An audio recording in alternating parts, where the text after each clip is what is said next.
السلام علیکم ورحمۃ اللہ وبرکاتہ۔ اپنی چینل میں خوش آمدید۔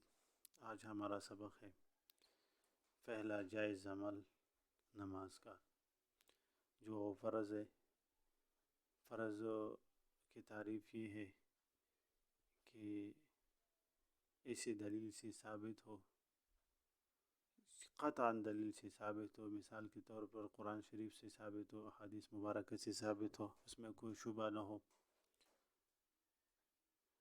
اور اس کا حکم یہ ہے، ثواب اللہ پاک کرنے والوں کو دیتے ہیں اور عذاب نہ کرنے والوں کو دیتے ہیں۔ اور ایک بات یہ ہے کہ انسان بلا عذر انسان کافر بن جاتا ہے جب وہ انکار کرے فرائض سے، اور یہ اتفاق علماء سے، احادیث مبارکہ سے، یہ انسان بھی کافر بن جاتا ہے۔ آج پشتوں میں بھی یہ سماعت فرمائی جائز عمل دمانځه چې دی هغه موږ مخکې ذکر کړو، هغه کې اولنی چې دی فرض دی۔ فرض څه ته وایي؟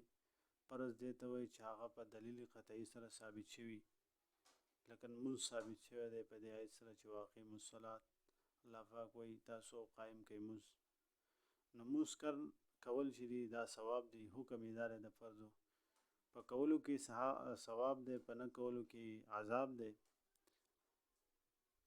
او بې د عذر نه او انسان چې دی دا کافر کیږي کله چې دی د فرضو نه انکار وکړي، دا د اتفاق سره، په اتفاق سره انسان چې دی دا کافر کیږي. نو بس نن ورځې پورې به انشاءالله دا پوره انشاءالله را روان ویډیو کې به د خیر سره واجبات او د سنت په انشاءالله بیانوم. السلام.